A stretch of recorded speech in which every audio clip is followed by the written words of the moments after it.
Lisons dans 2 Corinthiens chapitre 4, verset 6.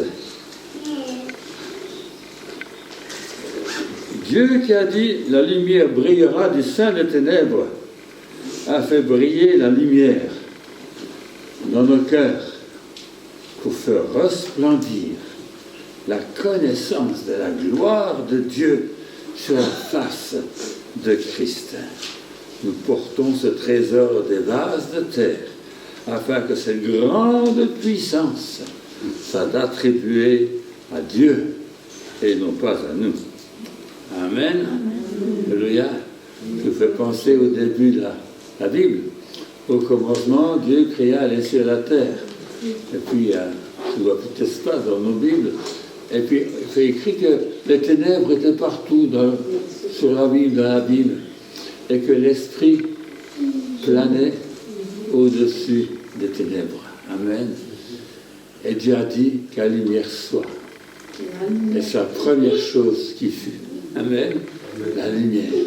Et dans notre cœur enténébré, un jour Dieu a dit que la lumière soit. Et on a vu la gloire de Dieu sur la face de Jésus-Christ. Amen. Jésus est venu dans ce monde. Et en ce premier dimanche de l'an, amen, c'est une nouvelle année qui commence dans la maison du Seigneur. Ça fait déjà quelques jours. Mais c'est pour savoir, le passé s'est révolu, et dans notre vie c'est la même chose. Les ténèbres du passé, c'est fini. La lumière de Christ a jailli dans nos cœurs. Une nouvelle année a commencé. Une nouvelle vie a commencé. Une nouvelle perspective peut-être aussi. Alléluia. Des projets nouveaux, tous les nouveaux. Et nous voulons louer le Seigneur. On va chanter quelques chants, parce qu'on aime bien chanter. Vous savez que Verviers est connu pour les chants. On est très triste qu'on n'a pas de grand théâtre depuis quelques années maintenant. On est déjà tout rempli de joie que peut-être cette année-ci, à la fin de l'année, on va avoir un grand théâtre. Vous savez ce qu'on fait dans un grand théâtre à Verviers? Il y a un concours international de chant. Ah oui. Et les gens viennent de partout, des grands chanteurs, et viennent chanter à Verviers. Et c'est un prix qui est reconnu. Bien sûr, ça fait des années qu'on n'a plus remis à personne. Puisque le bâtiment est en ruine. D'accord, hein? Mais une fois qu'il sera restauré, j'espère que pour encore aller au théâtre pour écouter les chants. En attendant, certains seront déjà au ciel en train d'entendre de plus beaux chants. Amen. Voilà. Elles ont chanté par la gloire de son nom. Amen. Oui. Qu'est-ce qu'on fait pour commencer, mon frère? C'est un jour de joie, un jour de victoire, quand le Seigneur a étendu sa main d'en-haut, est allé fouiller dans cet abîme ténébreux. Amen. Et en fait jaillir la vie des arbres, des plantes, des fleurs, des animaux, l'être humain finalement. Amen. Voilà. Jour de joie, jour de victoire quand Jésus est entré à ton cœur. Amen.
où Dieu a baissé sa main pour me tirer hors de la boue, hors de la vase où je me trouvais.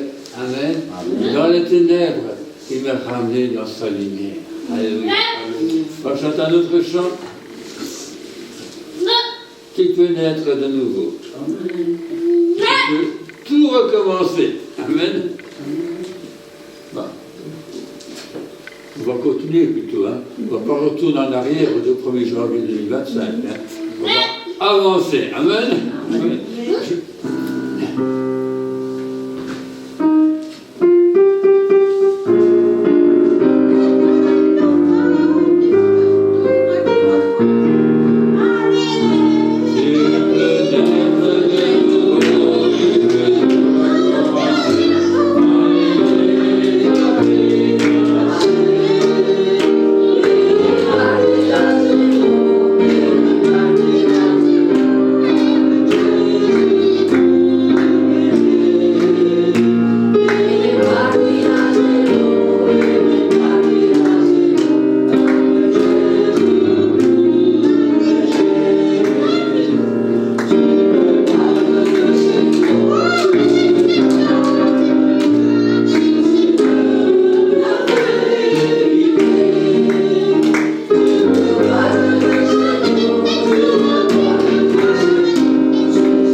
Merci Seigneur, repartir à zéro. Amen. Laissant tout derrière, les bagages, les difficultés, les épreuves, les échecs, tout ce qu'on peut connaître, c'est fini. J'ai tourné la page. Amen. Pas juste parce que j'ai déménagé, c'est déjà qui me déménage et qui laisse beaucoup de choses derrière eux, hein, mais parce que tu es venu à Jésus. Amen. Et Jésus te donne un cœur nouveau, une nouvelle vie. Tu repars à zéro. Alléluia. On quitte les ténèbres et la nuit, ou dans la lumière, le jour, l'inconnu, la peur, tout ce qu'il y a dans le noir, pour dans la lumière et tout ce qui est brillant, lumineux, victorieux, la vie. Amen. Vous savez, quelqu'un racontait, quand il était petit, il habitait dans les bois. Alors, une nuit, il se rappelle, c'était terrible. On ne voyait rien que la nuit, il y avait un vent glacial, on soufflait le vent. Il pleuvait, puis il y avait l'orage, les tonnerres, les éclairs. Et le petit garçon, il paniquait à la maison. Pas moyen de dormir. Et puis le jour est venu. Le soleil a brillé. Les oiseaux se mirent à chanter. Et la nuit était finie. Et tout était nouveau. Il n'y avait plus d'orage, plus rien. Amen. N'est-ce pas comme ça notre vie, quand on a connu Jésus? Les orages sont passés. La nuit est finie. C'est jour. C'est soleil. C'est la gaieté, c'est la joie. Alléluia. Amen. Le prochain chant nous dit, fais-le-moi un instrument. Voilà.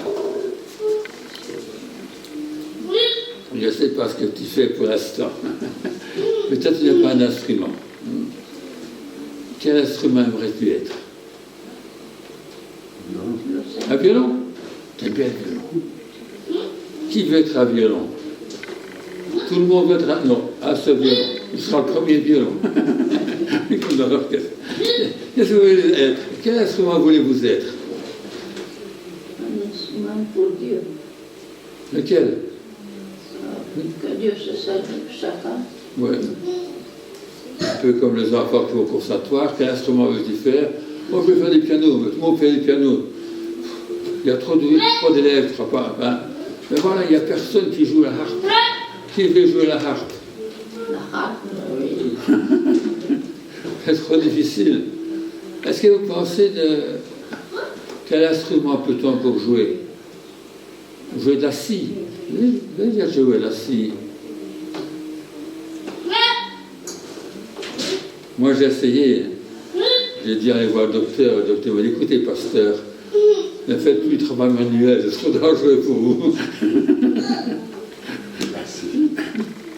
Quand vous voulez se couper un morceau de bois, vous coupez votre doigt, c'est pas bon. Ça va sauter, bon. Mais des instruments, ça s'apprend un instrument. Hein. Vous voulez travailler le bois avec un ciseau. D'accord? Ça s'apprend. Il y a des instruments, toutes sortes d'instruments pour faire la plomberie. Il y a des instruments qu'on joue, des instruments pour peindre.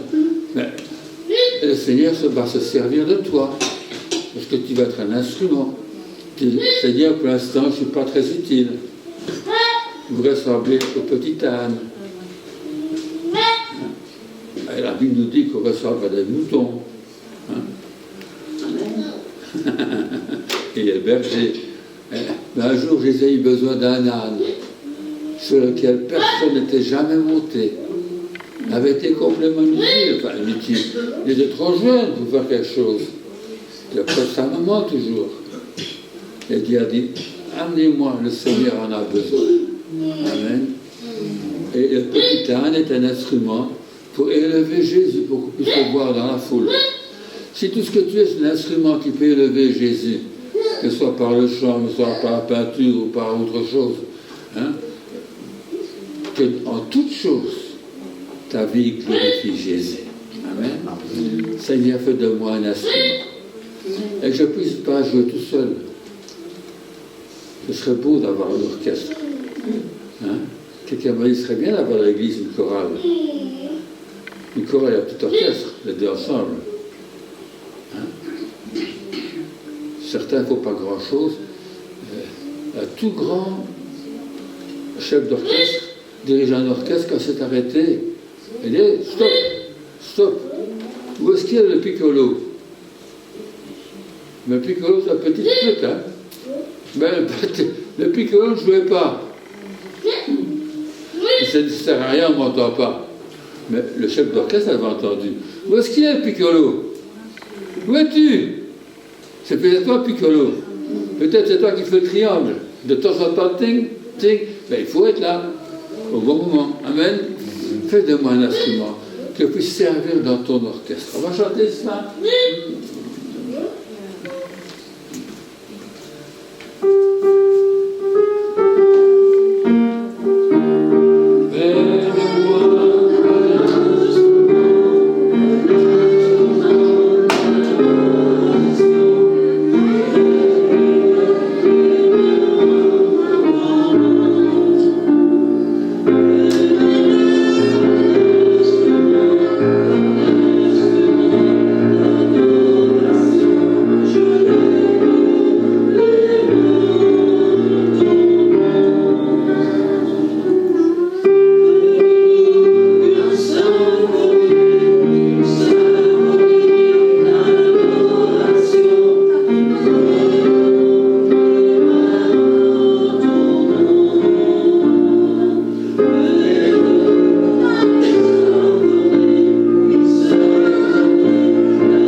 vie, Seigneur, vivre pour toi. Amen. Que toutes les notes de notre être, de marche, puissent chanter, chanter pour toi. Nous sommes comme pour toi, comme un clairon peut-être. Merci Seigneur Jésus. Merci Seigneur Jésus. Amen. Merci pour tout l'amour, Seigneur.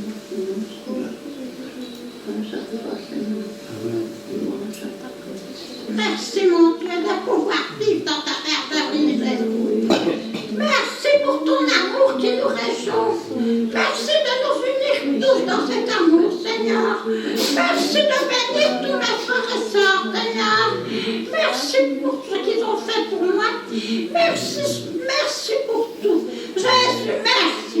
Merci de nous avoir consolés, de nous avoir portés, de nous avoir libérés et de nous conduire, de nous remplir, de nous donner ta paix. Merci pour cette paix, Seigneur, que tu as mis dans nos cœurs.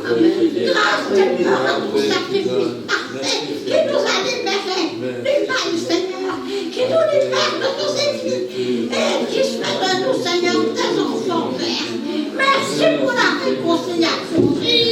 Merci de pouvoir être tes enfants verts. Merci de pouvoir nous aimer, de pouvoir vraiment, Seigneur, te servir de tout notre cœur. Merci, Seigneur. Merci, bénir notre assemblée. Alléluia. Gloire à toi, mon Dieu, béni. Béni soit ton Saint-Nom, Seigneur. Alléluia. Alléluia. Merci, mon Dieu. Merci. Gloire à ton Saint-Nom, Père. Alléluia. Alléluia. Alléluia. Que ton règne vienne et que ta volonté soit faite, mon Dieu, sur la terre, comme dans le ciel, mon Dieu. Alléluia. Merci de venir bientôt, Jésus. Alléluia. Maranatha. Viens bientôt, Seigneur Jésus. Alléluia. Amen. Amen.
On va lire un passage dans Jean, si vous voulez bien. Jean, chapitre 1er.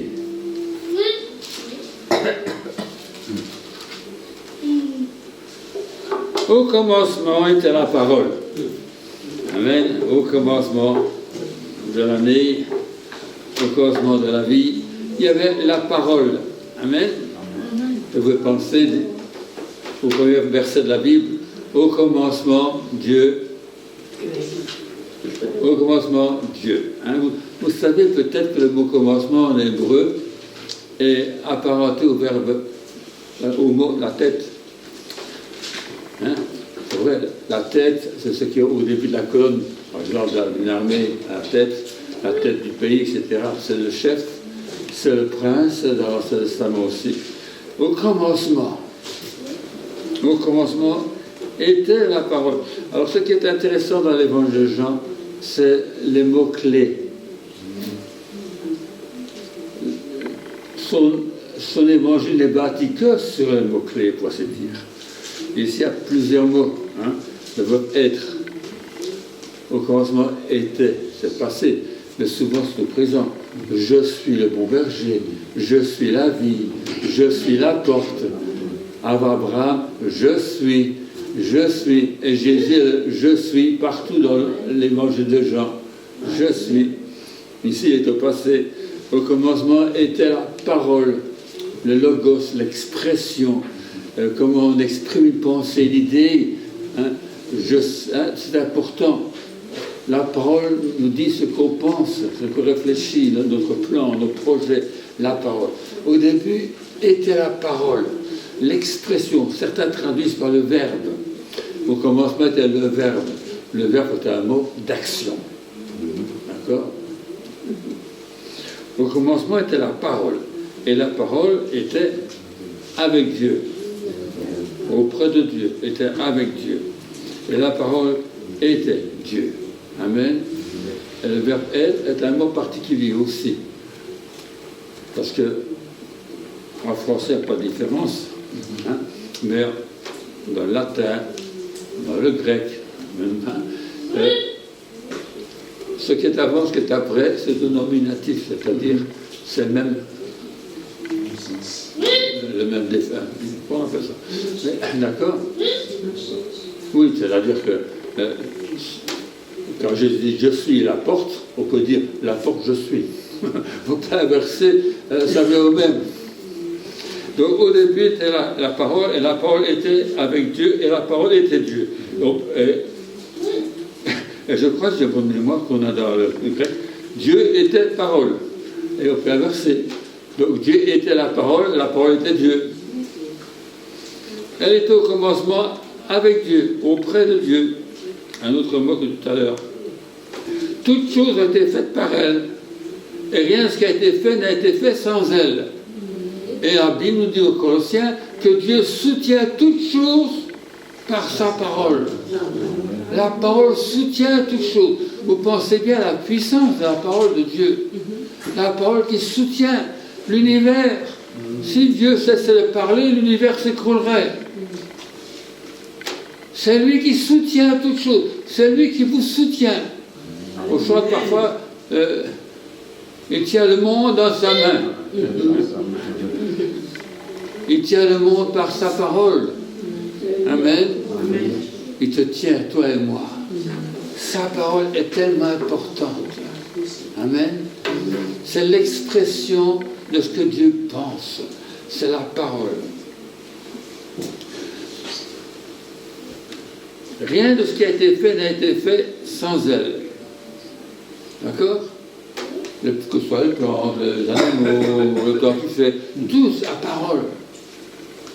L'expression de Dieu.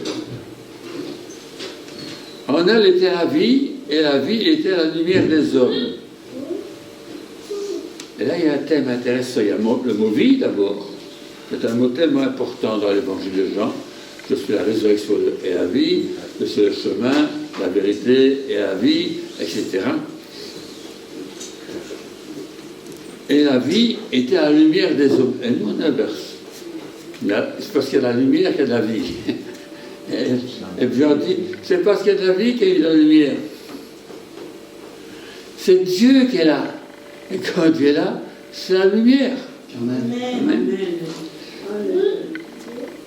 La lumière, lui, dans les ténèbres.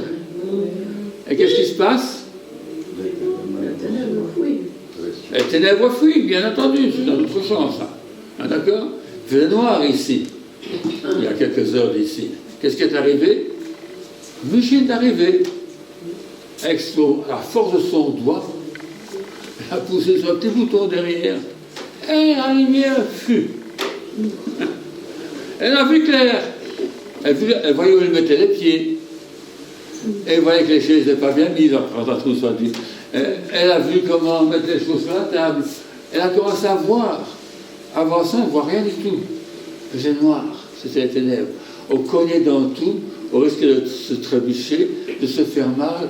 Mais une fois que la lumière est là, tout change. Amen. Amen. Et la lumière est venue. Et la lumière a apporté la vie. Mais ici, c'est le contraire. C'est la vie qui apporte la lumière. Amen.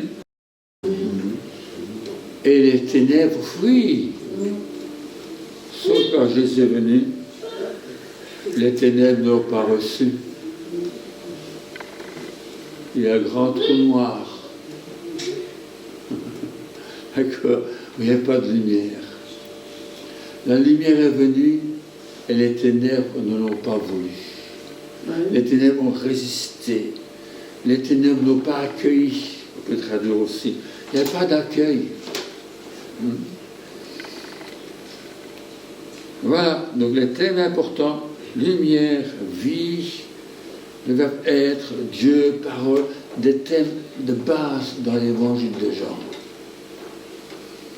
Il y a un homme envoyé de Dieu. Son nom était Jean. Il vint pour servir de témoin. Un autre mot important, témoin, témoignage. Pour rendre témoignage à la lumière. Afin que tous crussent par lui. Mais comme on n'a pas accepté la lumière, ça ne servait à rien. Les gens n'ont pas cru. Il n'était pas la lumière, il parut pour rendre témoignage à la lumière. Cette lumière, donc celle dont parlent les gens, c'est-à-dire Jésus, la parole, la vie, cette lumière était la véritable, la vraie lumière. Hein? Je suis le bon berger, je suis le vrai cep, d'accord? Je suis le vrai pain de Dieu. C'était la vraie vie, c'était la vraie lumière. Cette lumière était la véritable lumière qui, en venant dans le monde, éclaire tout homme. C'est important, ça. Parce qu'il y a quelque temps d'ici, il y avait le siècle des Lumières.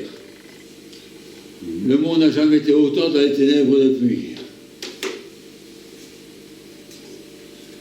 Les inepties philosophiques autres qu'on a pu inventer grâce au siècle des Lumières. Au lieu de revenir à la lumière qui est Jésus-Christ, on l'a plutôt délaissé.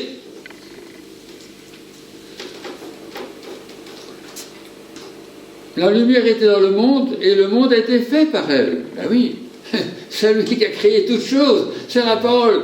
Et la parole est la lumière. Et la lumière a créé toutes choses. Mais le monde n'a pas connu. Les ténèbres n'ont pas reçu. Le monde n'a pas reçu. Le monde ne l'a pas connu. Pourtant, la lumière était là.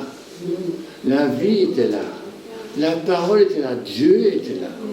Le Créateur était là. Celui qui façonne les choses.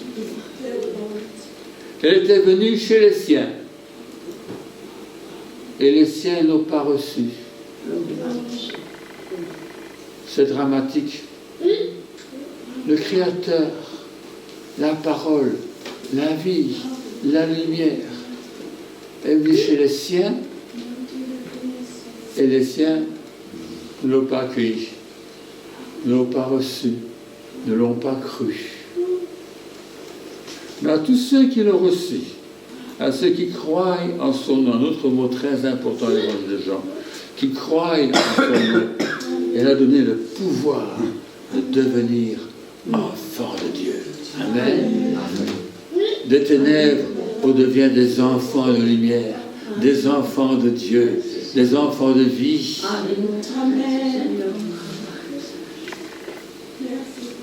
Ils sont donnés le pouvoir de devenir enfants de Dieu. Amen. Le mot devenir est très particulier aussi. Parce qu'il donne l'idée de créer quelque chose, de faire quelque chose. Hein, d'accord? D'être.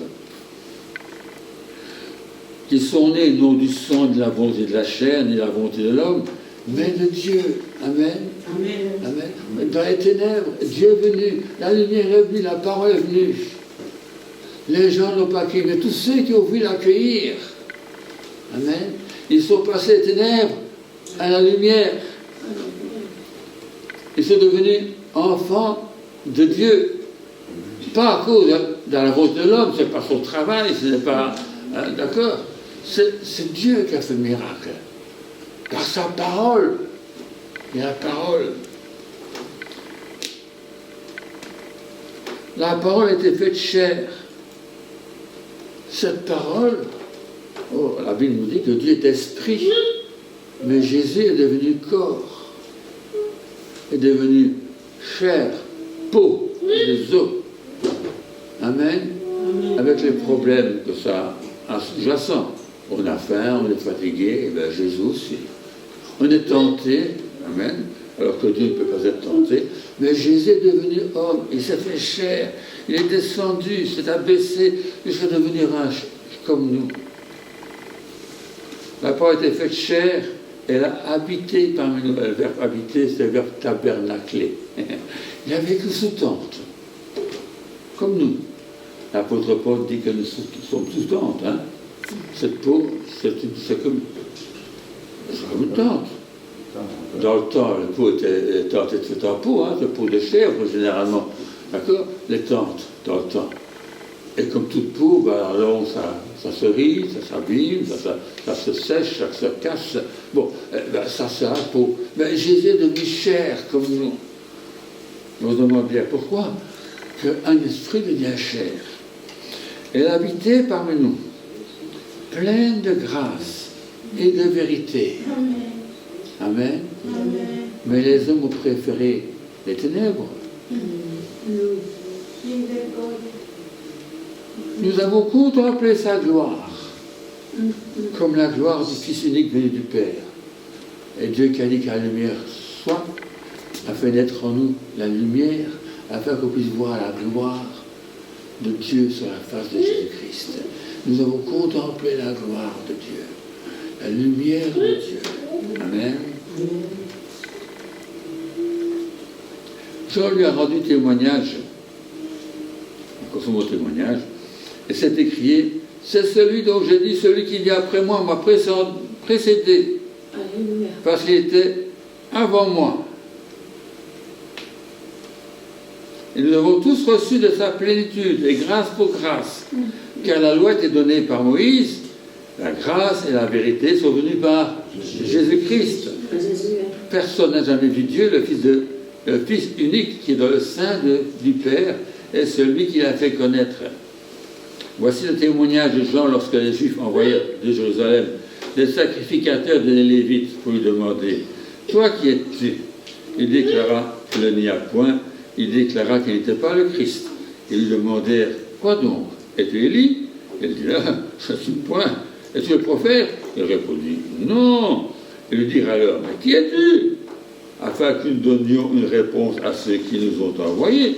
« Que dis-tu de toi-même » ?»« Moi, dit-il, je suis la voix de ceux qui crient dans le désert. Aplanissez le chemin du Seigneur, comme a dit Isaïe le prophète. Ceux qui avaient été envoyés étaient des pharisiens, qui étaient en même temps sacrificateurs, et vite qu'on peut comprendre le début du texte. Ils lui firent encore cette question. Pourquoi donc baptises-tu, si tu n'es ni le Christ, ni Élie, ni le prophète? Jean leur répondit, moi, je baptise d'eau.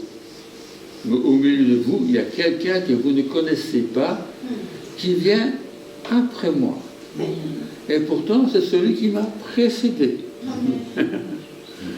Celui qui m'a précédé vient après moi.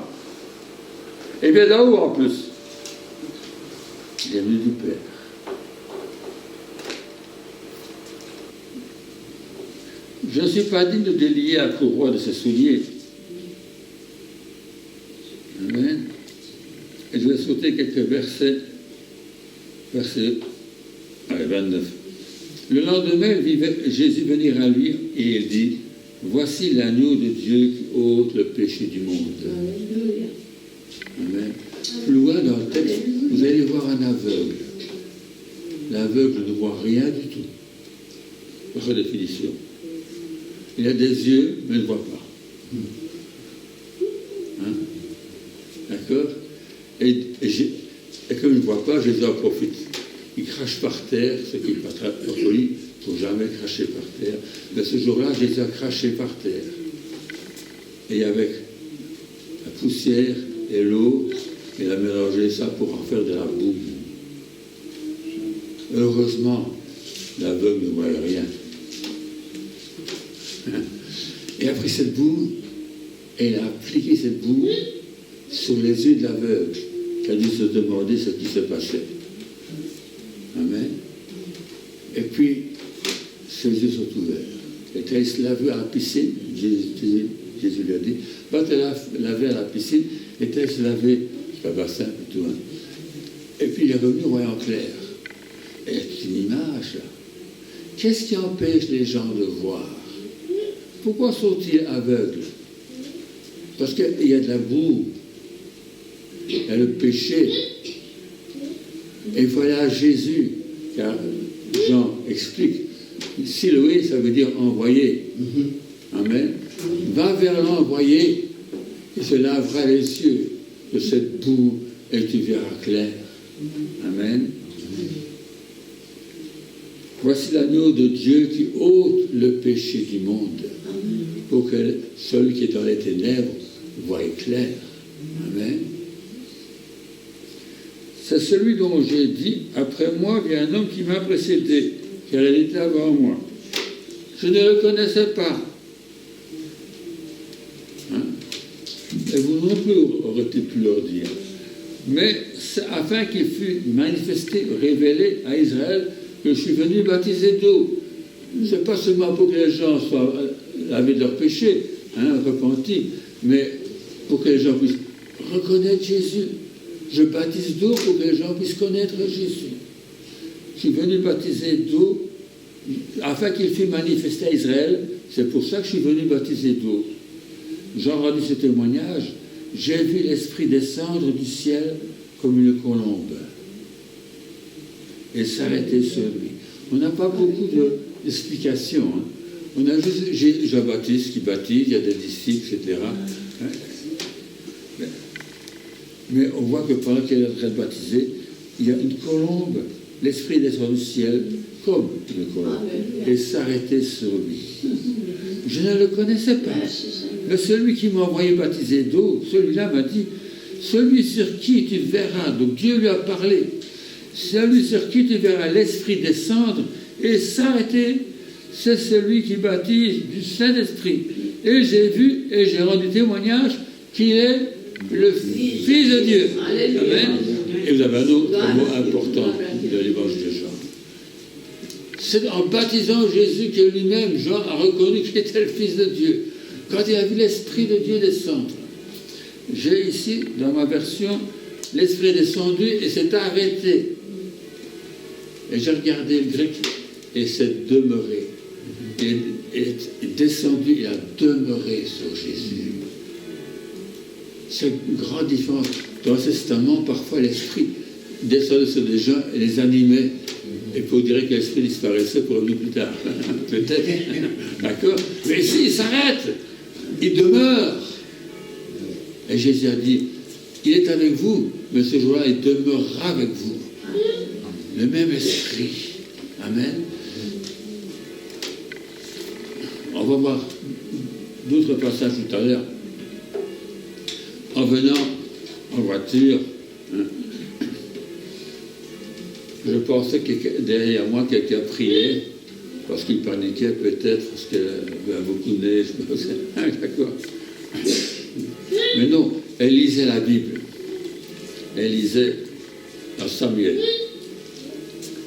Alors, Samuel est un peu particulier. Parce que le livre de Samuel commence avec des personnes qui sont censées dormir. Samuel dirige l'état de la lumière, enfin, il s'occupe des lumières du temple, et puis il laisse coucher. J'ai l'impression qu'Élie, lui, est déjà couché. Et voilà que Samuel ne dort pas beaucoup. Il ne dort pas. Ça vous arrive de ne pas dormir la nuit, hein? Ouais, je vois quelqu'un dit là, oui. Tout le monde dort bien la nuit, vous dormez bien? Vous récitez le psaume, là, hein? Je me couvre et je m'endors. Mais apparemment, tout le monde ne dort pas. Et certains sont empêchés de dormir. Il est là en train de voir dormir. Et Samuel. Bon, je vais voir ce qu'Élie me veut. Il va voir Élie. Tu m'appelles, Élie, mais vas-y. Toujours obéissant, les enfants. Hein. Même en pleine nuit, ils sont dérangés. Mais si Dieu les appelle, lui pense que c'est Élie. Il va voir Élie. Élie dort aussi, lui. Élie, me voici, tu m'appelles. Moi, mais non, je t'ai jamais appelé. Recouche, va te recoucher, dors. C'est pas le moment de parler. Hein, bon. Samuel retourne coucher. D'accord? Élie retourne dormir. Je ne sais pas si vous êtes Élie ou Samuel. Enfin, Samuel, Dieu parle à Samuel encore une fois. Il va voir Élie. Élie, me voici, tu m'as appelé. Ben non, je ne t'ai pas appelé. Retourne te coucher. Samuel toujours obéissant. Quand il est appelé, il va voir. Quand il couche, il se couche. Donc il se recouche. Puis Dieu l'appelle encore une troisième fois. Samuel. Ben, c'est pas possible. On aurait dit la voix d'Élie. Mais quand il va voir Élie, il dit non, je ne t'ai pas appelé. Puis Élie, ah oui, mais je comprends. C'est Dieu qui lui parle. Et puis Dieu parle à Samuel. Celui-là, Samuel n'a pas beaucoup dormi parce que Dieu avait beaucoup de choses à lui dire. Mais j'ai l'impression qu'Élie s'est retourné coucher. Je ne sais pas si dehors la nuit ou si tu écoutes Dieu la nuit. D'accord? Mais quand Dieu parle, il faut savoir écouter. Amen. Dieu parle. Une chose qui est étonnante, Élie connaissait la voix de Dieu. Il y avait une certaine intuition, c'est Dieu qui parle à Samuel. Mais Dieu n'a pas parlé à Élie, il a parlé à Samuel. Élie n'était pas disponible. Élie allait dormir. Mais quelqu'un était au lit, mais était réveillé. Quelqu'un qui est disponible, obéissant. Et un autre qui s'endort parce qu'il n'obéit pas. Amen. Amen. Alors, lequel es-tu? Es-tu un Élie à qui Dieu pourrait parler, mais ne pourrait pas parce que tu es endormi? Ou à qui dort d'un œil comme Samuel, à qui Dieu pourrait encore parler? Un homme à qui Dieu a voulu parler plusieurs fois. Et quand Dieu parle, il ne fait rien. Il n'obéit pas. Élie. Dieu l'a averti. Tu dois mettre de l'ordre dans ta maison. Mais Élie ne fait rien. Alors Élie, puisque Dieu ne sait pas parler directement à Élie parce qu'il n'écoute pas, il parle par son fils adoptif, Samuel, qui lui est obéissant. Amen. Et deviendra un grand homme de Dieu. Jésus est venu parmi les siens. Les siens ont accepté, certains n'ont pas accepté. Amen. Mais ce qui est intéressant, le grand jour est venu. Je me suis dit, tiens, peut-être qu'il y a quelque chose de similaire. Le Saint-Esprit est venu sur Jésus et a demeuré sur lui. D'accord? Demeurer. C'est pas juste arrêter, on peut s'arrêter pour dormir, disons. Non, il est venu pour séjourner, pour demeurer sur Jésus. Et je me dis, tiens, là, il y a des apôtres. Il y a des apôtres qui prient pour les gens qui reçoivent cet esprit. Et il y a des évangélistes qui apparemment n'ont pas fait ça. Peut-être qu'il y a des gens qui sont tellement en contact avec Dieu, tellement obéissants, tellement soumis, tellement dans la présence de Dieu, que l'Esprit demeure sur eux. Et alors ils peuvent transmettre, peuvent baptiser cet esprit. Jésus baptisait parce que cet esprit était sur lui. C'est celui qui baptise du Saint-Esprit et voit cet esprit demeurer sur lui. Si le Saint-Esprit veut demeurer sur nous et pas être là sporadiquement, de temps en temps, les dimanches de Pentecôte, et là, le Saint-Esprit qui descend sur toi et qui reste sur toi, qui demeure sur toi, et tu fais l'effort de persévérer dans la présence de Dieu pour que cet esprit demeure aussi sur toi, afin que toi, à ton tour, tu puisses peut-être, pas baptiser cet esprit, mais en tout cas propager, rayonner cet esprit autour de toi. Amen. Amen. Le grand jour est venu. Une nouvelle onction, une nouvelle année, une nouvelle onction, le Saint-Esprit qui descend sur toi. Amen. La lumière qui brille dans ton cœur, dans ta vie, et qui veut se répandre autour de toi. Parce que plus tard, Jésus dira, je suis la lumière du monde. Celui qui me suit ne marchera pas dans les ténèbres, mais il aura la lumière de la vie. En parlant justement après avoir pardonné une femme prostituée. Je suis la lumière, je suis la grâce, je suis la vie. Alléluia. Amen. Amen. Amen. Seigneur, nous voici devant toi. Seigneur, cette année, nous voulons que ce soit une année bénie. Une année où nous vivons dans la présence de Dieu. Où la lumière de Dieu est toujours là. Où jamais nous ne marchons dans les ténèbres. Car celui qui te suit ne marchera pas dans les ténèbres, mais il aura la lumière de la vie. Et nous voulons marcher toujours dans la lumière. Être toujours en pleine lumière. Que notre vie soit celle d'enfants du jour. Nous étions des enfants de ténèbres, mais maintenant nous sommes des enfants du jour, de la lumière, des enfants de Dieu, qui est la lumière, qui est la vie. Merci Seigneur Jésus, et que vraiment cet esprit puisse demeurer sur nous, ou comme tu dis à tes apôtres, en vous, restez en vous, resplendir dans le nom de Jésus. Seigneur, aujourd'hui, que ce soit un grand jour, le jour où toutes les ténèbres sont chassées de nos cœurs, de nos vies, de nos yeux, et que la lumière, la grande lumière brille, la gloire de Dieu puisse briller dans nos cœurs pour la gloire de ton nom. Merci Seigneur Jésus. Amen. Amen. Alléluia. Amen. Alléluia. Merci de baptiser chacun ton esprit, Seigneur. Mais un esprit qui demeure pour la gloire de ton nom. Amen. Amen. Amen. Voilà. Quelqu'un dimanche aujourd'hui. Les enfants ne sont pas là. Ils sont en vacances. Ah. Les parents aussi sont en vacances. Avec les enfants. Avec les enfants. C'est pour les enfants qui partent en vacances. Accompagnants. Ils sont accompagnateurs. Ah, les enfants ne sont pas accompagnés des parents en vacances. C'est pas parce que c'est comme ça. Hein. Les parents décident qu'ils vont aller en vacances. Ils vont aller à Balmoral, où est-ce qu'ils peuvent aller. Hein? C'est Tenerife, d'accord? Il ne faut pas être tout seul, il faut pas les enfants avec eux. Parce que c'est les vacances des enfants. Mais c'est surtout les vacances des parents. L'ennui, c'est que parfois Dieu est en vacances aussi. Mais il va dans des endroits, il ne va même pas à l'église. Je demande à quelqu'un, où tu vas? Est-ce qu'il y a une église? Je ne sais pas. Pars en vacances, c'est pas c'est une église.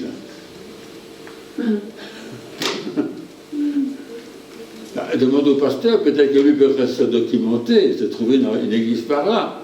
Amen. Ah non, ils vont en vacances. Ils ont oublié leur Bible. D'accord. Mais j'espère que vous n'êtes pas en vacances. Non, vous êtes là. Amen. Eh bien, tant pis, ça pas l'école dimanche. Les enfants resteront avec nous. N'est-ce pas, les grands-enfants? Ah, c'est bien. On va chanter chant suivant alors. Avec Dieu, nous ferons des exploits. Amen. Je crois que quelqu'un a compté 7 miracles particuliers dans l'évangile de Jean. Chiffre parfait. Hein, d'accord? Vous en connaissez des miracles dans l'évangile de Jean?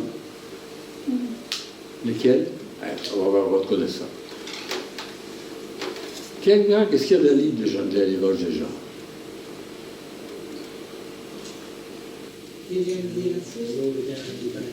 Il change l'eau en vin. C'est formidable. D'accord? Dieu a tant aimé le monde. Pardon? Jean 3, Dieu a tant aimé le monde. Oui, Dieu a tant aimé le monde, mais le miracle. Il a donné des miracles. Oui. Ça, c'est un verset très, très connu. Mais, Oui. hein. Donc, il a changé l'eau en vin. C'est formidable, ça. Amen. C'est tout. Il a guéri, c'est vrai, le fils d'un chef romain. Ah ouais. D'accord? Donc un enfant qui était sur le point de mourir, et Jésus l'a guéri. Amen. Vous connaissez d'autres? A nourri la foule. C'est vrai, multiplication de pain. Oui. C'est vrai. 2 fois, mais dans l'évangile de Jean, c'est 1 fois. D'accord? C'est pas que nous n'existe pas, hein, mais enfin, tous les miracles que Jean cite, c'est pour prouver que Jésus est le Fils de Dieu. Et qu'en croyant en lui, vous ayez la vie éternelle. Ça l'explique très clairement à la fin du chapitre 20. D'accord? L'avant-dernier chapitre de son évangile. Donc s'il y a un miracle, c'est pour prouver qu'il est le Fils de Dieu. Il change l'eau en vin, c'est pas pour le plaisir des gens, parce qu'il deviennent sous, non, c'est pas ça. Hein? C'est parce qu'il y a un message.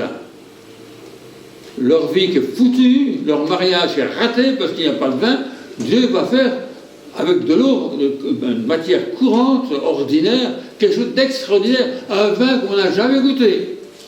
Il n'y a pas de champagne comme ça. Amen. Il change l'eau en vin. Un homme qui va mourir, Dieu le guérit. Amen. Un homme qui est aveugle de naissance, s'il vous plaît, Dieu va le guérir. Un boiteux depuis 38 ans qui va guérir. Du pain pour nourrir 5000 personnes. Qu'un petit garçon a 5 petits pains, 2 poissons. Il va multiplier ça par 1000. Et tout le monde aura à satiété. Il ramène des restes. Amen. Dieu est un Dieu formidable, plein de miracles dans l'évangile de Jean. Et tout ça pour prouver que Jésus est le Fils de Dieu. Et malgré tous ces miracles, les gens ont refusé d'admettre qu'il était le Fils de Dieu. Et certains qui croyaient encore, croyaient en cachette, parce qu'ils avaient peur d'être mis dehors de la synagogue ou du temple. Car ils craignaient les hommes plus que Dieu. Ça, c'est l'évangile de Jean. Amen. Mais avec Dieu, nous ferons des exploits. Amen.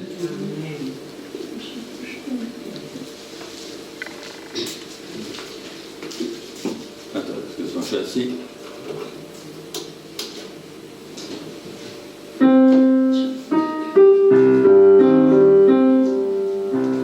Avec Dieu, nous ferons.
Je chanterai avec joie.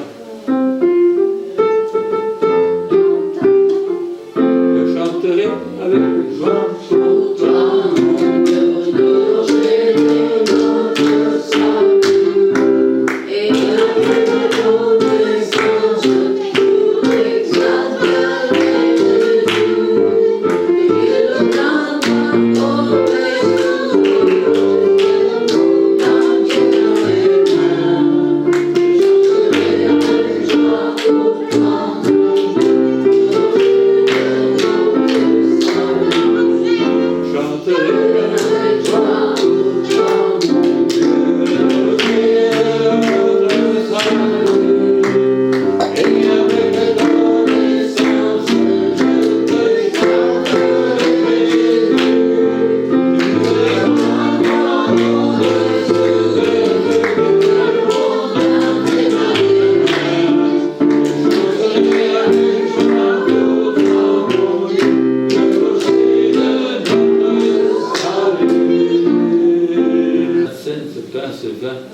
nous allons nous rappeler que Jésus, Dieu, le Fils de Dieu, est devenu un homme rejeté, humilié,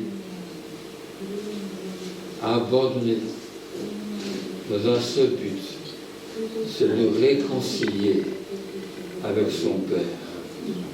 Merci Seigneur Jésus. Amen.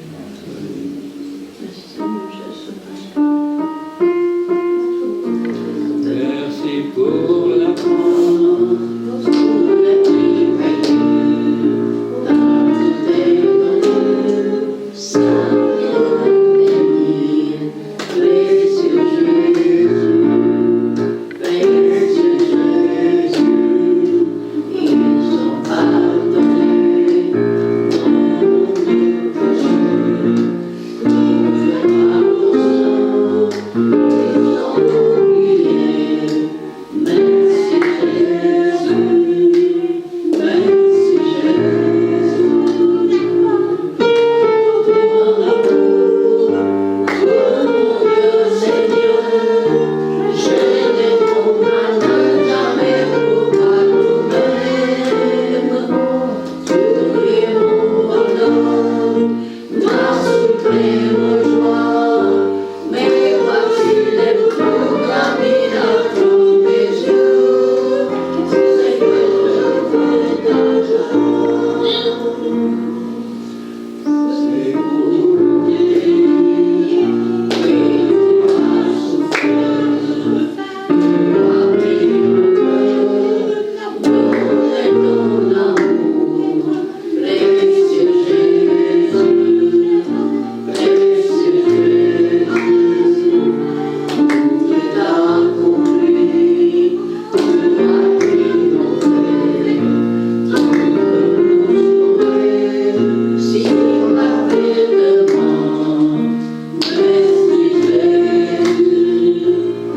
Merci Jésus, merci Jésus.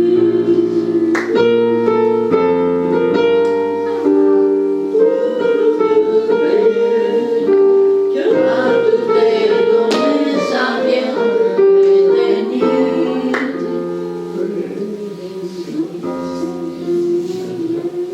Autre chose? Ah, c'est ça. Amen.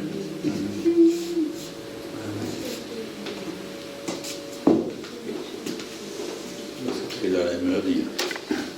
Parlons des de notre frère Abraham, notre frère Lim, s'il est passé par nous, quels problèmes ce matin.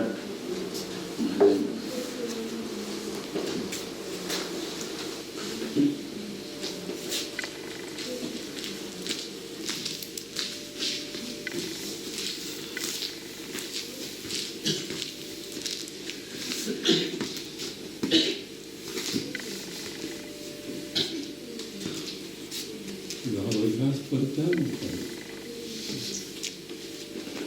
Ô Seigneur Jésus-Christ, que notre Dieu, notre Père, tant aimé, merci de ton amour envers nous chacun.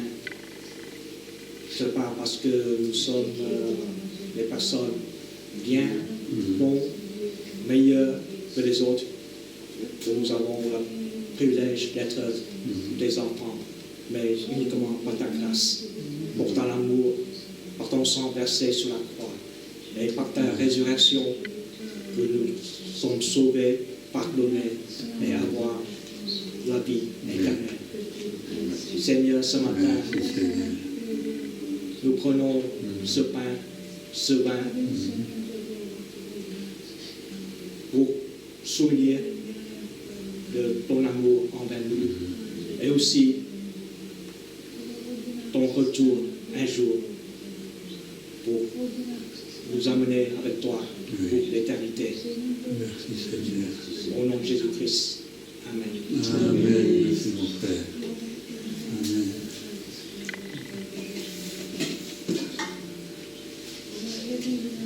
Encore merci Seigneur pour le vin. Amen. Je te rends gloire, ô éternel Dieu. Merci, Père de gloire, pour l'œuvre salvatrice. Tu as payé un grand prix pour que nous soyons sauvés. Et Seigneur, Père de gloire, tu nous as laissé, Seigneur, ô Dieu de gloire, le souvenir, Seigneur, ô Dieu, tu nous as dit de faire cela en mémoire de toi. Papa, bénis, Seigneur, ô Dieu, ce moment. Oui, Seigneur, ô Père de gloire, Papa, que nous soyons comblés, Seigneur, ô Dieu de gloire, au travers, Seigneur, Père, de ton sang, Seigneur. Merci, Père de gloire, Papa, parce que nous voulons partager ce pain et, Seigneur Dieu de gloire, ce coupe, Père de gloire, en mémoire de toi. Que cela produise, Seigneur, la guérison, la protection, la délivrance et la joie dans nos cœurs, au nom de Jésus. Amen. Amen.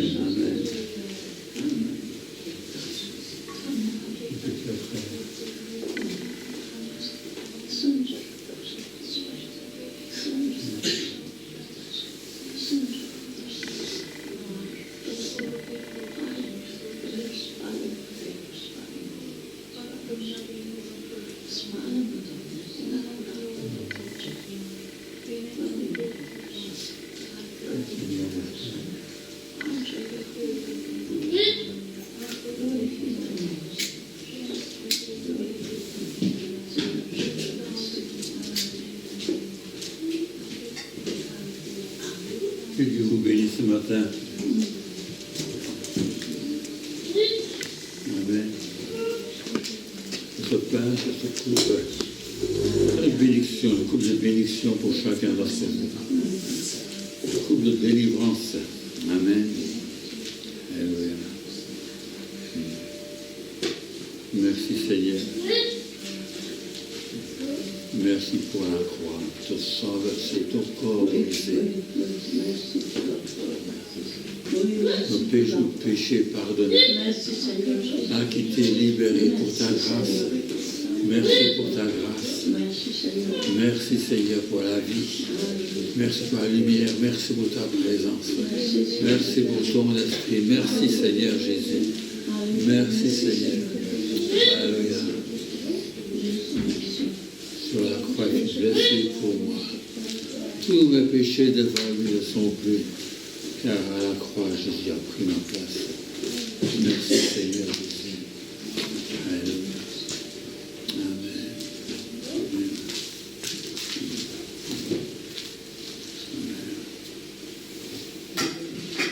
Merci Seigneur. Merci Seigneur.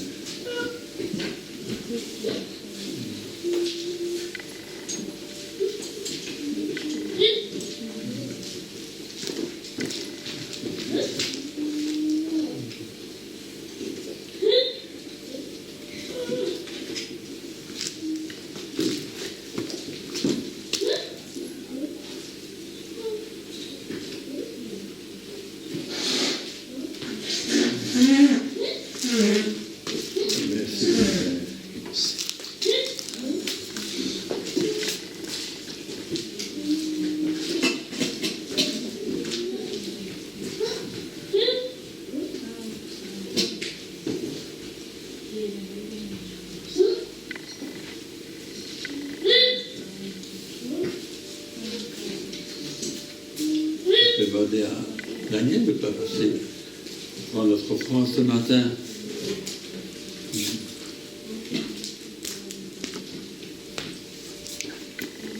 De mon frère, amen.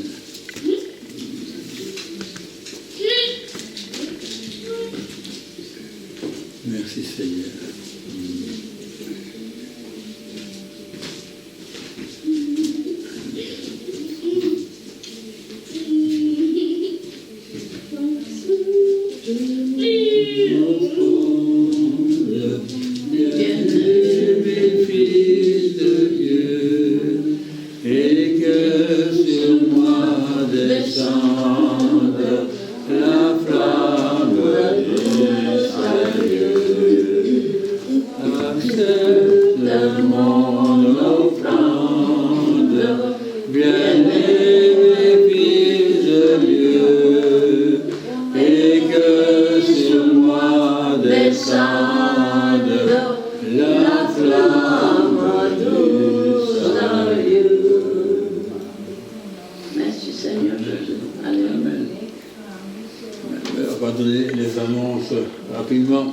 D'abord, nous sommes contents de voir avec nous notre frère Dioti, qui vient du Congo. Que Dieu le bénisse. Amen.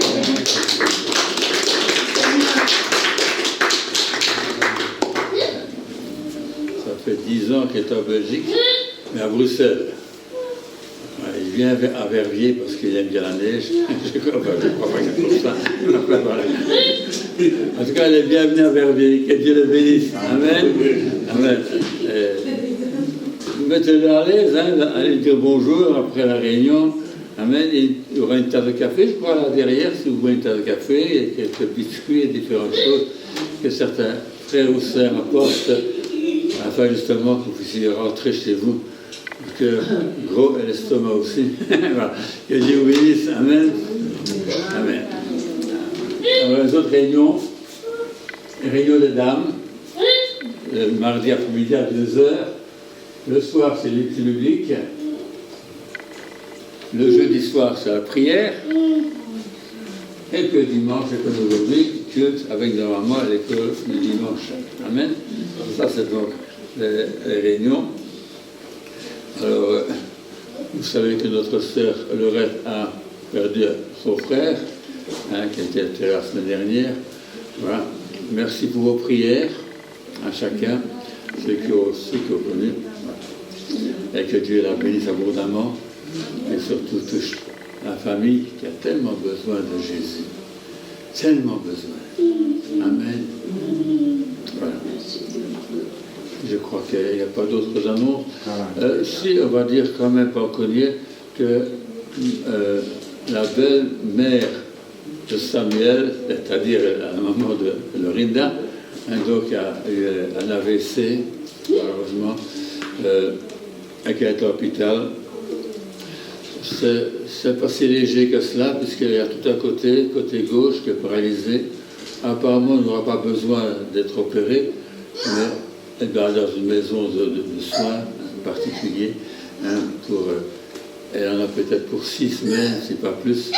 Hein, d'après ce que les docteurs disent, je dis bien d'après ce que les docteurs disent, parce que nous savons qu'avec Dieu, on peut voir des exploits. Amen. Amen.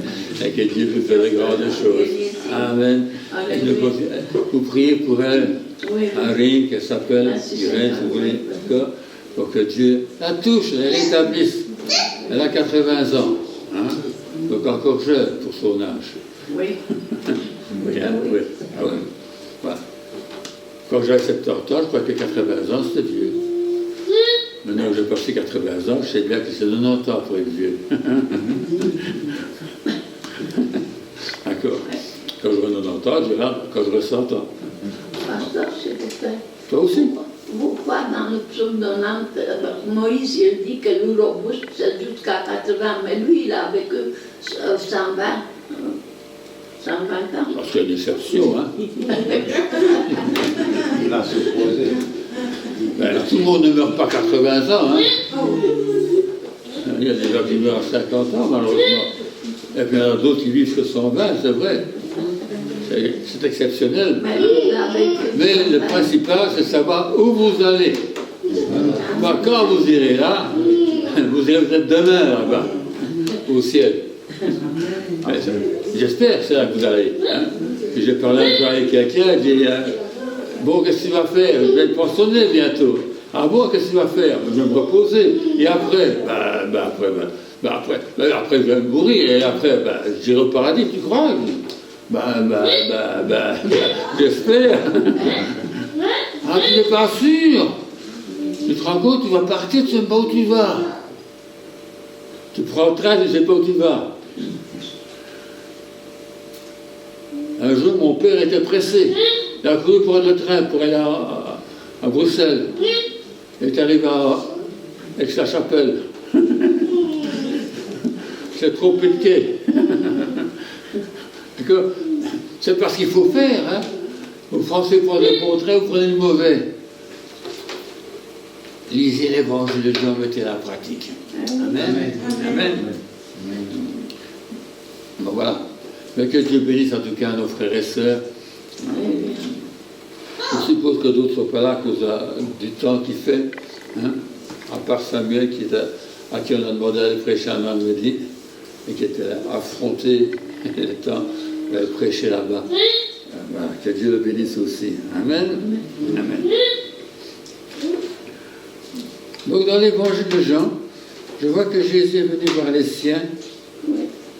Et les siens, c'était les Juifs. D'accord. Et quelqu'un mentionne tout à l'heure l'histoire de Nicodème. D'accord. Qui se trouve au chapitre 3. Il y a quelques guérisons, pas guérisons, mais quelques conversions spectaculaires comme Nicodème. On ne sait pas si elle est convertie au moment même. Mais il y a aussi la Samaritaine, chapitre 4, bon, là, il y a d'autres personnages. Donc Jésus est venu vers les siens. Or, les Juifs, ils avaient Moïse. On a lu, la loi vient par Moïse, mais la grâce et la vérité viennent par Jésus-Christ. Ils avaient Moïse. C'est important. Nicodème est quelqu'un qui connaissait la Bible. Donc, chapitre 3 de Jean, il y eut un homme d'entre les pharisiens nommé Nicodème, un chef des Juifs, qui vint, lui, auprès de Jésus de nuit et lui dit, « Rabbi, maître, nous savons que tu es un docteur. » Le mot docteur veut dire enseigner. Il y a le mot doctrine qui est le mot docteur. Hein. Un docteur en médecine, c'est censé être quelqu'un qui pourrait enseigner la médecine. Mais vous avez un docteur en théologie, un docteur en mathématiques, un docteur en toutes sortes de choses. Mais le mot veut dire enseignant.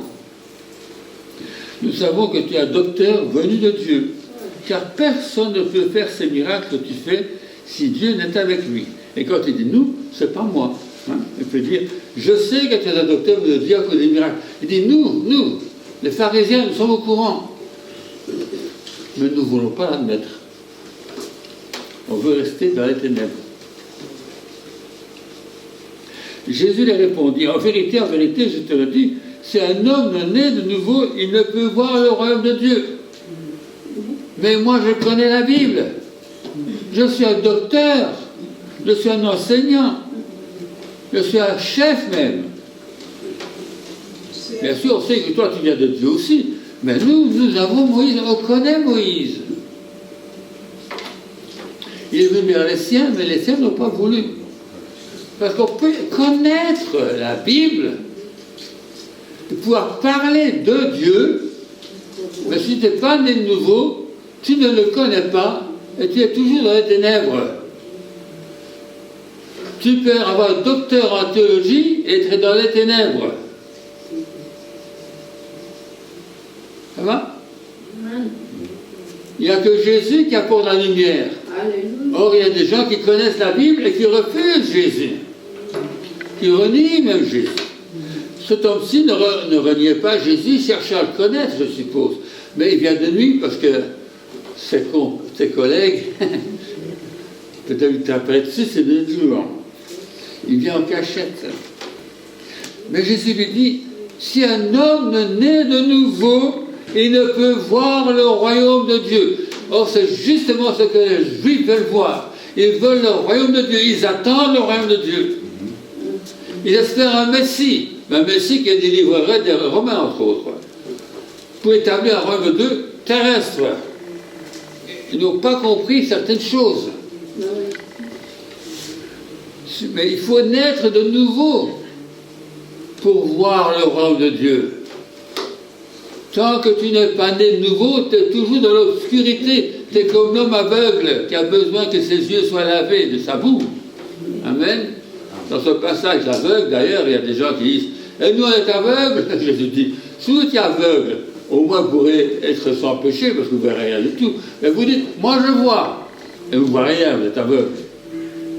Ça fait penser à l'Odyssée, l'église là-bas. Hein, tu dis que tu vois, tu dis que tu es riche, tu te dis ceci. Et tu ne vois pas que tu es pauvre, misérable, aveugle. Et nu. Qui est aveugle, qui est sourd comme mon serviteur, dit ce prophète Isaïe. Ah, il faut connaissance. Théorique. Ils peuvent raconter les choses de la Bible, expliquer des détails, des complications théologiques. Mais si tu n'es pas né de nouveau, tu es toujours dans les ténèbres. Nicodème me dit, comment un homme peut-il naître quand il est vieux? Ah oui, il est logique, lui. Peut-il rentrer dans le sein de sa mère et naître? Non, mais il n'y a qu'une naissance, quand même. Amen. Pour entrer dans la famille de Dieu.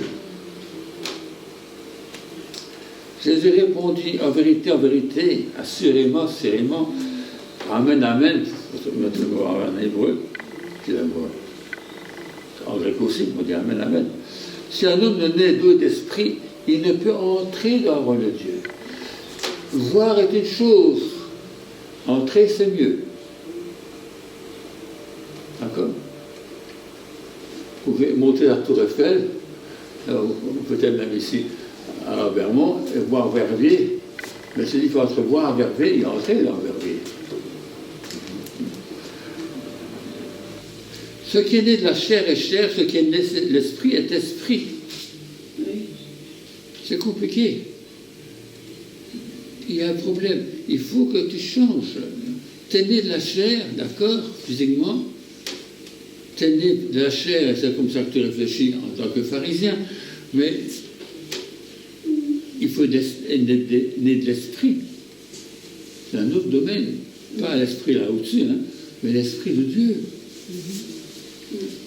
Ne t'étonne pas que je t'ai dit, il faut que vous, il aurait pu dire tu, hein, mais vous, pas seulement lui, mais les autres pharisiens aussi, il faut, c'est indispensable, c'est nécessaire, il faut que vous naissiez de nouveau, et ça dépend de vous en fait. Vous devez naître de nouveau. Physiquement parlant, ça ne dépend pas de vous, ça ne dépend pas de vos parents. Mais spirituellement parlant, c'est toi qui fais un choix pour naître de nouveau. Le vent souffle où il veut. Pourquoi le vent? Parce que le mot esprit et vent, c'est le même mot en hébreu comme en grec. Et le souffle et le vent aussi. Donc esprit, souffle, le vent, c'est le même mot. Donc il interchange les mots. Pour vous rendre la vie compliquée. Le vent souffle où il veut, tu en entends le bruit, mais tu ne sais d'où il vient, d'où il va. Il en est ainsi tout homme qui est né de l'esprit.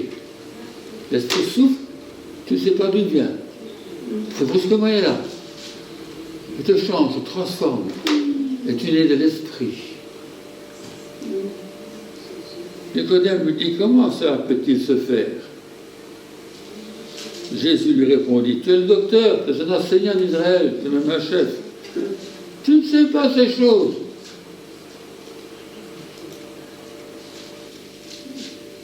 En vérité, je te le dis, nous disons ce que nous savons et nous rendons témoignage de ce que nous avons vu. Mais vous ne recevez pas notre témoignage. Si vous ne croyez pas quand je vous ai pas des choses terrestres, comment croiriez-vous quand je vous parlerai des choses célestes? Personne n'est monté au ciel, si ce n'est celui qui est descendu du ciel. Ben, il est descendu parce qu'il était là. D'accord. Le Fils de l'homme qui est dans le ciel. Ben, c'est dans le ciel, il est devant moi aussi. C'est un verset compliqué, ça aussi. Hein. Celui qui est descendu du ciel, c'est celui qui était au ciel, et qui est maintenant là. Le Fils de l'homme qui est dans le ciel, que tu vois maintenant devant toi. Ah, je ne comprends pas. Ben oui, c'est normal. Il y a des choses que la tête ne peut pas comprendre, comme disait Pascal. Que le cœur ne comprend pas, que le cœur connaît, que la tête ne connaît pas. Et comme Moïse éleva le serpent au désert, vous voyez, comme Nicodème tout perdu, eh bien, Jésus va lui parler de choses qu'il connaît. Voilà une histoire qui est dans Nombre, de bonne mémoire, qui est donc dans l'Ancien Testament, qu'il connaît bien. D'accord? Autrement, il est dans le vague, là. Il dit, mais de quoi s'il parle, naître nouveau, naître d'en haut, le vent qui souffle, tout ça. Ça vient d'où ces histoires-là? C'est très compliqué pour un homme de théologie comme Nicodème, qui aime bien les choses factuelles. D'accord?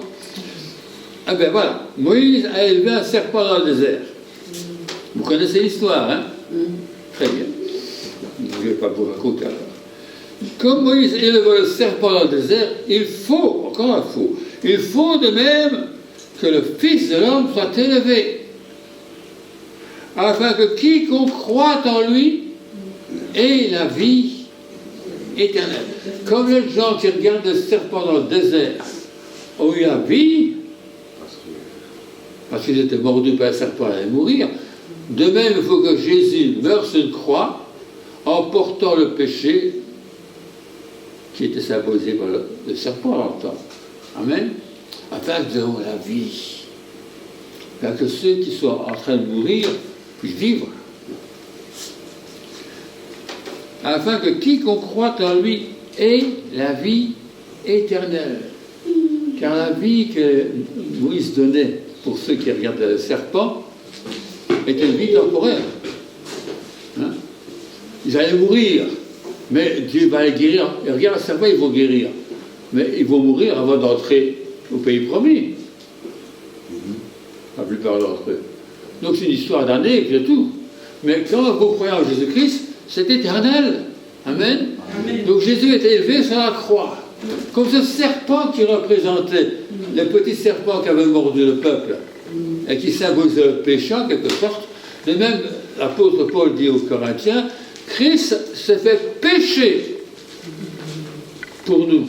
Identifié au péché pour crucifier le péché sur la croix afin que tu sois libéré, que le péché qui t'entraîne vers la mort meure afin que tu aies la vie de Christ.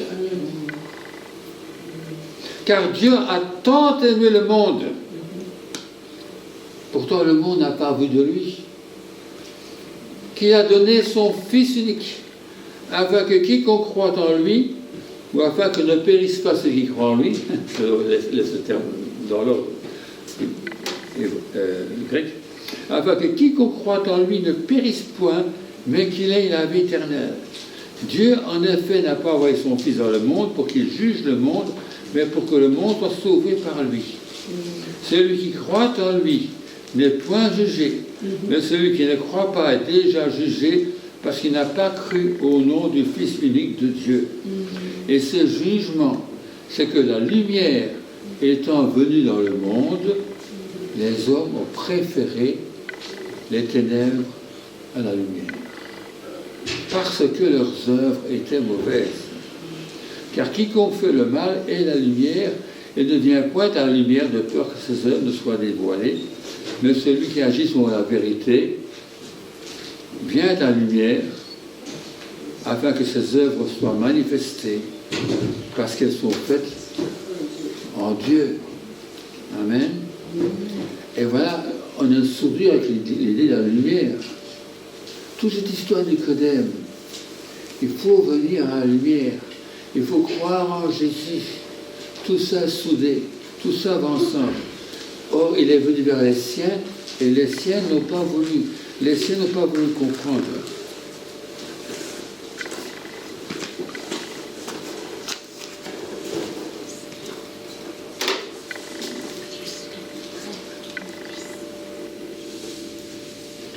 l'ont pas accueilli. Amen. J'ai regardé quelques versets.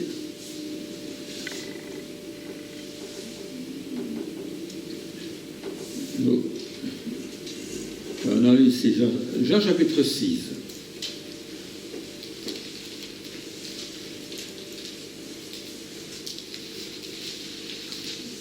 Ces grands théologiens qui étaient les Juifs.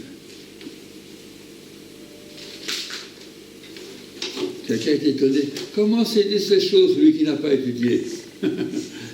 Jésus connaissait les choses sans avoir le diplôme.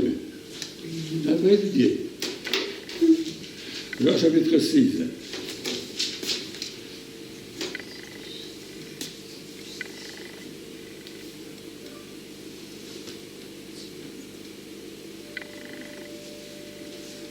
J'ai mis verset 63.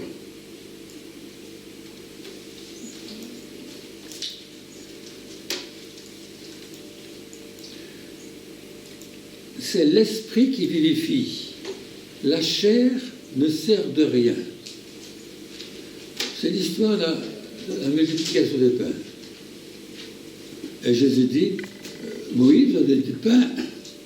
Mais le pain, c'est vrai, est tombé du ciel, mais ce n'est pas le vrai pain du ciel. Parce que tous ces gens-là sont morts par après. D'accord? Ça se tenait en vie, physiquement. Mais moi, je suis le vrai pain qui vient du ciel. Et si vous me mangez, vous vivrez. On ne peut pas tout manger. Ah si, celui qui mange ma chair, qui boit mon sang, les gens ne comprenaient rien à tout ça. Alors, il explique. Donc, ça c'était le verset 53, je vais citer. Je vous l'ai dit, si vous ne mangez la chair du Fils de l'homme, et si vous ne buvez son sang, vous n'avez point la vie à vous-même. Celui qui mange ma chair, qui boit mon sang, a la vie éternelle, et je le ressusciterai au dernier jour. Et les gens ne comprennent rien, que ça veut dire tout ça. Et Jésus dit, c'est l'esprit qui vivifie. La chair ne sert de rien. Les paroles que je vous ai dites sont esprit et vie.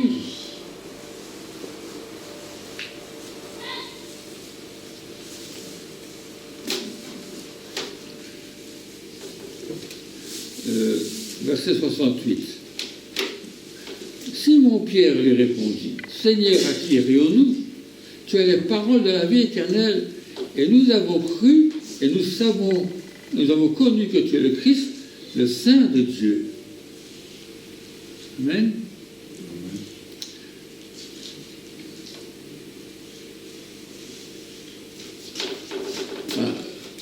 Il y a des choses que l'homme ne peut pas comprendre avec son intelligence, mais il faut une révélation.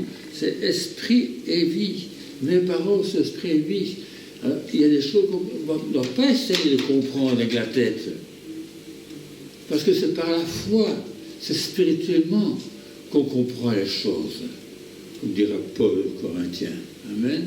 L'homme naturel ne peut pas comprendre les choses de Dieu. C'est qu'on en juge et qu'on comprend. C'est pour ça que Paul parle tellement de révélation dans ses épîtres. Chapitre 7.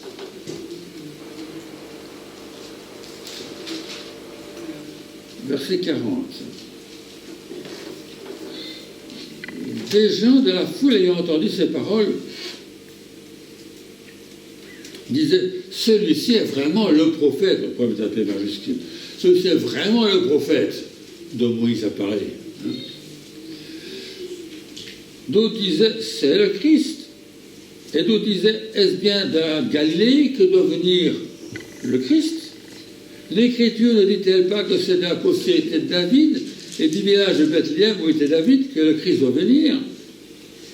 Il y a donc, à cause de lui, division parmi la foule. Eh bien oui, la Bible dit que, moi je dis que, moi là, vous avez beaucoup de gens qui aiment bien discuter. Et Jésus pourrait dire, oui, tu discutes, mais c'est spirituellement qu'on en juge. Ce n'est pas parce que tu penses que tu réfléchis que c'est exactement comme ça. Il y eut donc, à cause de lui, division parmi la foule. Quelques-uns d'entre eux voulaient le saisir, mais personne ne mit la main sur lui. Ainsi les huissiers retournèrent vers les principaux sacrificateurs, les pharisiens, et ceux-ci leur dirent, pourquoi ne l'avez-vous pas amené? Donc ils n'ont pas été chercher eux-mêmes, ils ont envoyé des huissiers pour le prendre. Mais ils n'ont pas osé le prendre. Les huissiers répondirent, jamais homme n'a parlé comme cet homme. Les pharisiens leur répliquèrent, est-ce que vous aussi vous avez été séduits par cet homme, Jésus? Y a-t-il quelqu'un des Juifs ou des pharisiens qui a cru en lui? C'était Nicodème, ça ne le savent pas. Car c'était un petit peu en secret qu'il croyait. Mais cette foule qui ne connaît pas la loi, ce sont des maudits. Ah oui, c'est comme ça qu'on réfléchit quand on n'est pas né de nouveau. C'est comme ça qu'on réfléchit quand on n'est pas né de l'esprit. On a de la connaissance, soi-disant cérébrale. Ah, dans la Bible, c'est pas écrit que donc. Lis dans la Bible, tu verras que personne ne vient de la Galilée, aucun prophète. Ces gens ne connaissent pas la Bible. On peut très bien ne pas connaître la Bible et connaître Jésus en parenthèse. On peut très bien ne pas connaître beaucoup de choses de la Bible et être né de nouveau. Il ne faut pas réciter par cœur le psaume 119 pour qu'on soit né de nouveau. Heureusement d'ailleurs.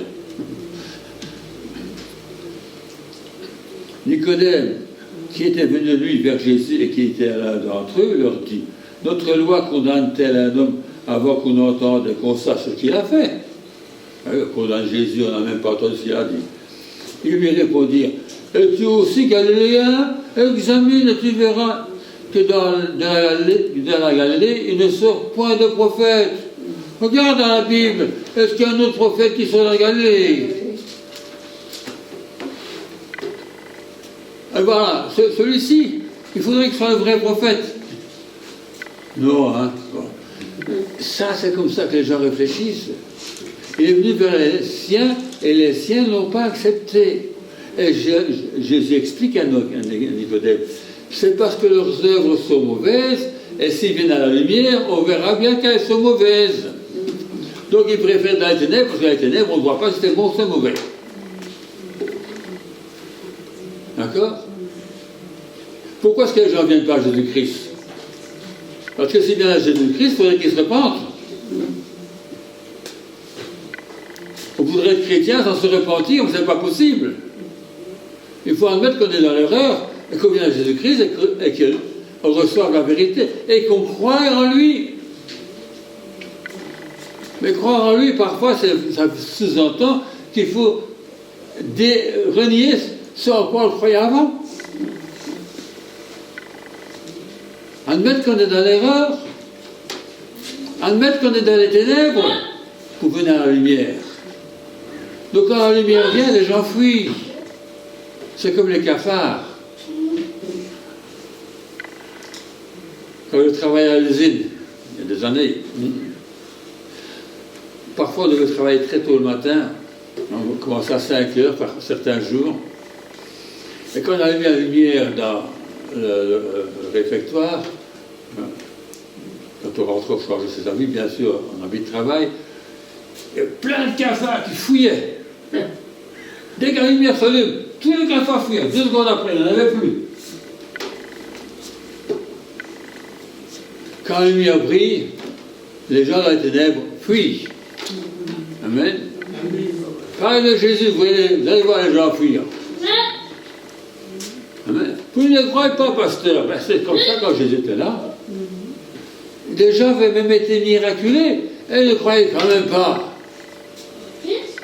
Mais à tous ceux qui ont cru, il y a le pouvoir d'être enfant de Dieu. Amen. Alléluia. Heureusement qu'il y en a qui ont cru. Il y a des gens qui voulaient vivre correctement et qui étaient prêts à admettre qu'ils se faisaient des erreurs.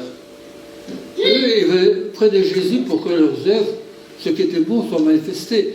Et ce qui était mauvais puisse être changé. Ils avaient un cœur honnête et bon. Mais donc ces gens-ci, tu vois, nous on connaît. Ces gens-là ne connaissent rien de la Bible. Hein? Ce sont des ânes. Ce sont des maudits. Regarde dans la Bible, tu verras que personne ne vient de la Galilée. Tu regardes dans la Bible, le Messie doit venir de Bethléem. C'est vrai que Jésus est né à Bethléem, mais ça apparemment il ignorait. Vous voulez le dire. Bon, on va voir un autre verset, chapitre 8.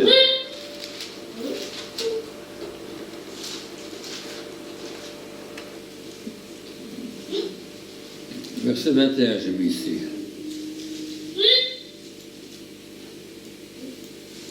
Jésus leur dit encore, je m'en vais, vous me chercherez et vous mourrez dans votre péché. Vous ne pouvez venir où je vais. Les gens ne comprennent pas ce qu'il veut dire. Ils croient qu'il va se tuer, se suicider, ou quelque chose comme ça. Verset 23, vous êtes d'en bas. Moi, je suis d'en haut. Vous êtes de ce monde. Moi, je ne suis pas de ce monde. C'est pourquoi je vous ai dit que vous mourrez dans vos péchés. Car si vous ne croyez pas ce que je suis, vous mourrez dans vos péchés. C'est tellement important de croire qui Jésus est. Amen.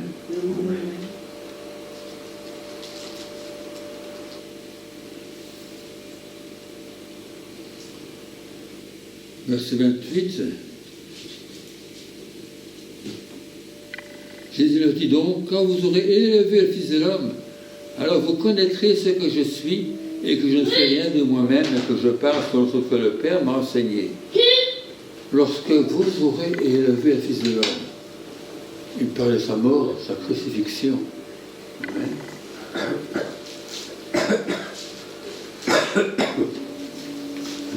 Chapitre 12.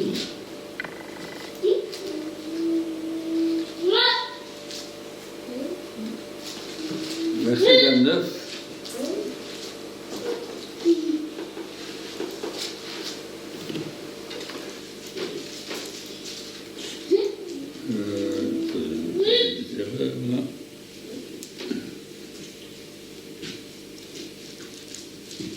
C'est ça. La foule qui était là, qui avait entendu, disait que c'était un tonnerre, d'autres disaient un ange lui a parlé. Jésus dit, ce n'est pas à cause de moi que cette voix s'est fait entendre, c'est à cause de vous. Maintenant a lieu le jugement de ce monde, maintenant le prince de ce monde sera jeté dehors. Et moi, quand j'aurai été élevé de la terre, j'attirerai tous les hommes en moi. En parlant ainsi, il indiquait de quelle mort il devait mourir. La foule lui répondit, nous avons appris par la loi, il connaissait la loi, que le Christ demeure éternellement. Comment donc dis-tu, il faut que le Fils de l'homme soit élevé? Qu'est-ce que le Fils de l'homme? Qui est ce Fils de l'homme? Jésus leur dit, la lumière est encore pour un peu de temps au milieu de vous. Marchez pendant que vous avez la lumière, afin que les ténèbres ne vous surprennent pas. Celui qui marche dans les ténèbres ne sait où il va. Pendant que vous avez la lumière, croyez en la lumière, afin que vous soyez des enfants de lumière. Oui, ce thème de lumière qui vient à travers toute la parole de Dieu. Oui. Même au chapitre 8, on va, que j'ai cité tout à l'heure,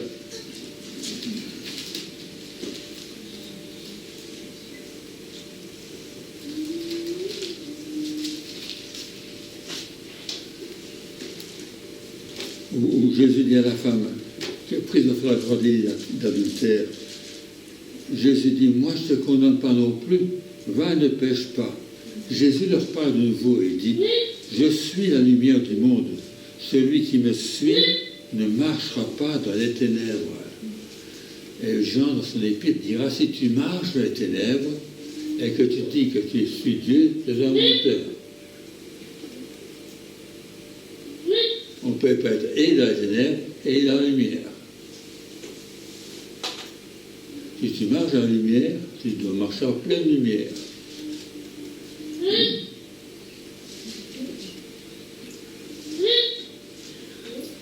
D'accord? Si celui qui me suit ne marchera pas dans les ténèbres, mais il aura la lumière de la vie. Je reviens au chapitre 12. Verset 34. Voilà, lu ça. Voilà. Voilà. Et j'ai mis un autre verset, 5, 39.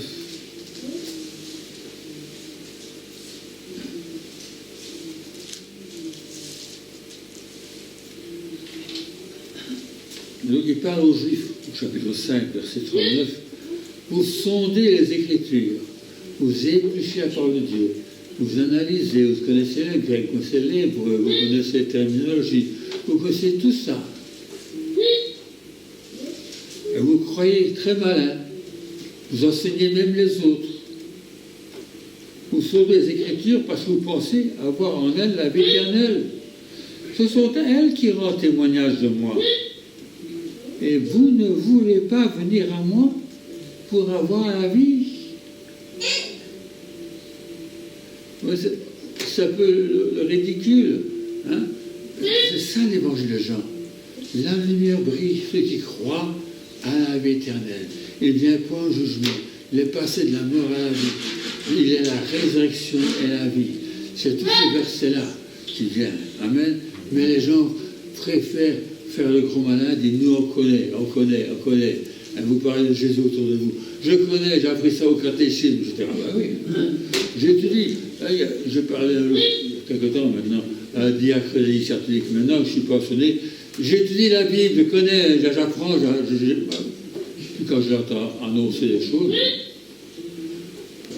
qu'est-ce qu'il a compris? Il faut vraiment que des gens aient une révélation du Seigneur, que la lumière brille dans ses cœurs. Amen. Que la lumière brille dans ses cœurs, afin qu'ils voient la lumière. Qu'ils ne soient pas bloqués juste par la terminologie, par la théologie, mais qu'ils puissent connaître. C'est ça qui est important. De connaître Jésus. La vie éternelle, c'est qu'ils te connaissent, toi, le seul vrai Dieu, et celui que tu as envoyé. Jean 17. D'accord? C'est ça. La vie éternelle, c'est connaître. Mais pas connaître cérébralement. Mais connaître avec le cœur, avec la réalité. Amen. Car on peut connaître beaucoup de choses. Vous pouvez connaître beaucoup de choses sur Napoléon. Hein? Celui qui mettait sa main tout le temps comme ça, et qui montait à cheval blanc. C'est très bien. Vous connaissez même qu'il a été battu à Waterloo. Vous en connaissez des choses. Vous ne connaissez pas Napoléon. Pour connaître Napoléon, il faut avoir vécu avec Napoléon. Vous connaissez les faits historiques de Napoléon, mais lui-même, vous ne connaissez pas. Vous connaissez les choses historiques concernant Dieu, mais Dieu, est-ce que vous le connaissez? Pour connaître Dieu, il faut vivre intimement avec lui. Il faut croire en lui. Il faut adhérer. Et ce n'est pas tout de connaître des choses concernant Dieu, mais le connaître personnellement. Vivre dans la lumière, c'est vivre dans la clarté, dans la communion avec Dieu.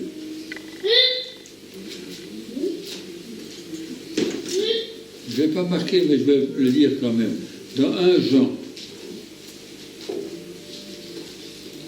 c'est normal que l'épître de Jean ressemble un petit peu à l'évangile. Ce qui était dès le commencement, chapitre 1er, ce que nous avons entendu, c'est les apôtres qui parlent, c'est Jean qui parle, nous les autres apôtres. Ce que nous avons entendu, ce que nous avons vu de nos yeux, ce que nous avons même contemplé et que nos mains ont touché concernant la parole de vie. Est-ce qu'on peut toucher une parole? Oui, si cette parole a un P majuscule. Ils ont touché Jésus. Ils ont entendu, ils ont contemplé Jésus. Pas juste la parole, mais c'était physiquement même. Jean dit, voilà, nous l'avons entendu de nos oreilles, on l'a vu de nos yeux, nos mains l'ont touché, concernant la parole de vie. Car la vie a été manifestée, s'est révélée, et nous l'avons vue, et nous lui rendons témoignage, et nous vous annonçons la vie éternelle qui était auprès du Père, et qui nous a été manifestée. C'est Jésus la vie éternelle. Et nous annonçons la vie éternelle que nous connaissons, nous avons contemplé, nous avons touché, nous avons vécu avec lui. Nous avons une communion avec lui. Ce que nous avons entendu, vu et entendu, nous vous l'annonçons à vous aussi, afin que vous soyez vous aussi en communion avec nous. Que vous entriez dans notre cercle, je ne sais pas ce que dire. Or, notre communion est avec le Père, avec son Fils Jésus-Christ. Et nous écrivons ces choses afin que notre joie, ou votre joie, suivant la traduction, soit parfaite. La nouvelle que nous avons apprise de lui et que nous vous annonçons, c'est qu'il y a la lumière et qu'il n'y a point en lui de ténèbres. Contrairement au soleil, il qu'il y ait des taches. Mais chez Dieu, il n'y a pas de taches. Amen. Si nous disons que nous sommes en communion avec lui et que nous marchions dans les ténèbres, nous mentons. Et nous ne pratiquons pas la vérité. Par contre, si nous marchons dans la lumière, comme il est lui-même dans la lumière, c'est inévitable. Si vous suivez Jésus, vous serez dans la lumière. Si nous marchons dans la lumière, comme il est lui-même dans la lumière, nous sommes mutuellement en communion. Et le sang de Jésus, son Fils, nous purifie de tout péché. Et c'est spirituellement qu'on dit ces choses-là. Amen. Marchez en lumière. Le Seigneur veut vous éliminer, veut vous éclairer, vous illuminer. Amen. Voici, il y a la parole, il y a son esprit. Vous allez pouvoir marcher. Amen. Dans la lumière. Je suis la lumière. Celui qui me suit ne vivra pas les ténèbres, mais il aura la lumière vers la vie. Amen. Si nous marchons en lumière, comme il est lui-même dans la lumière, nous sommes mutuellement en communion. Et le sang de Jésus, son Fils, nous purifie de tout péché. Si nous disons que nous n'avons pas de péché, nous séduisons nous-mêmes, et la vérité n'est pas en nous. Mais si nous confessons nos péchés, il n'y en a plus alors. Il est fidèle et juste pour nous les pardonner et pour nous purifier de toute iniquité. Amen. Amen. Merci. Voilà. Il est lui-même une victime expiatoire pour nos péchés. On peut vivre en communion avec Dieu.